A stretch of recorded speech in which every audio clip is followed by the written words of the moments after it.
बता रहे हैं बड़ी खबर दिल्ली से। एनसीआर में 13 जगहों पर ईडी की रेड, अस्पताल निर्माण घोटाले में ईडी की छापेमारी। आप नेता सौरभ भारद्वाज के घर भी ईडी का छापा मारा गया है। बता रहे हैं आपको इस वक्त बड़ी खबर दिल्ली से, जहां एनसीआर में 13 जगहों पर ईडी की रेड की गई है। बता दें, अस्पताल निर्माण में जो घोटाले हुए हैं, कहीं ना कहीं उसी के चलते ईडी की छापेमारी चल रही है। आप नेता सौरभ भारद्वाज के घर भी ईडी का छापा हुआ है। बता रहे बड़ी खबर दिल्ली एनसीआर में 13 जगहों पर ईडी की रेड, अस्पताल निर्माण घोटाले में ईडी की छापेमारी। आप नेता सौरभ भारद्वाज के घर भी ईडी का छापा।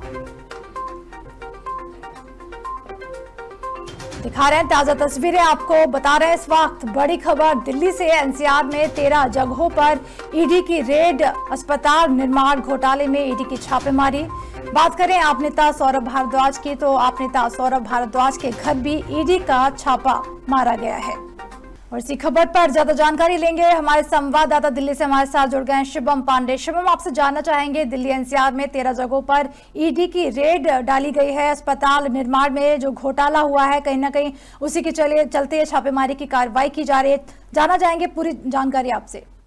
बिल्कुल, देखिए, हम आपको बताना चाहूंगा कि लगभग सुबह 7 बजे के करीब ईडी का लगभग सौरभ भारद्वाज, जो आम आदमी पार्टी के पूर्व मंत्री रह चुके हैं, इनके 13 जगहों पर ईडी का छापेमारी किया जा रहा था। अगर बात किया जाए घर की बात किया जाए, यानी जो इनका ग्रेटर कैलाश आवास है, उस पे भी ईडी की टीम पहुंचती है। साथ ही साथ इनका जो केजी मार्ग पे ऑफिस है, वहां पे भी ईडी की टीम पहुंचती है। लगभग पूरी तरीके से देखा जाए तो सौरभ भारद्वाज के 13 ठिकानों पर ईडी की टीम पहुंचती है, पूरी तरीके से जांच पड़ताल कर रही है। लगभग देखा जाए तो 8 बजे से ईडी की टीम पहुंची है, लेकिन अभी तक बात किया जाए तो लगातार अंदर ही ईडी की टीम लगातार पूछताछ कर रही है। कई ऐसे दस्तावेज को खंगाल रही है कि आखिर जो हॉस्पिटल, जो 800 करोड़ का हॉस्पिटल का किया गया था, लेकिन अभी तक पूरी तरीके से कंप्लीट नहीं हो पाए हैं, जिसमें आईसीयू की भी कुछ हॉस्पिटल के अंदर आईसीयू की भी पूरा बेड बनाना था, और कहीं ना कहीं पूरी तरीके से देखा जाए क्लिनिक भी, यानी जो हॉस्पिटल था उसमें ओपीडी भी बनाता था, यानी पूरी तरीके जो 12 हॉस्पिटल थे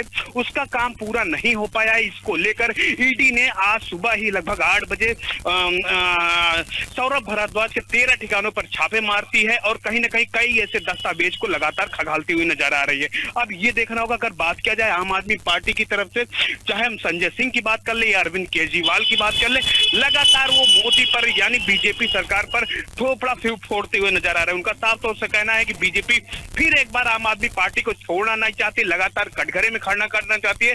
लेकिन अगर देखा जाए तो ईडी के पास यानी पूरी तरीके से कोई सबूत नहीं है जो सौरभ भारद्वाज को पकड़ सके। यानी पूरी तरीके से देखा जाए तो ईडी की भी छापेमारी चल रही है, लेकिन आम आदमी पार्टी की तरफ से लगातार आरोप भी लगाना शुरू कर दिया गया है। जी जानना चाहेंगे शुभम, जिस तरह से आपने बताया कि आरोप प्रत्यारोप का दौर कहीं ना कहीं शुरू हो गया है, जैसे आप नेता भारद्वाज कहीं ना कहीं बीजेपी पर निशाना साधने की कोशिश कर रहे हैं, लेकिन बात बहुत बड़ी है, कहीं ना कहीं अस्पताल निर्माण में जो घोटाला हुआ है उसको लेकर ईडी की छापेमारी की जा रही है। क्या कुछ साक्ष्य मिलने की उम्मीद है? किस तरह से जो कागजात है वहां मिल रहे हैं ईडी को, जिससे और कार्रवाई सामने खुल सकती है?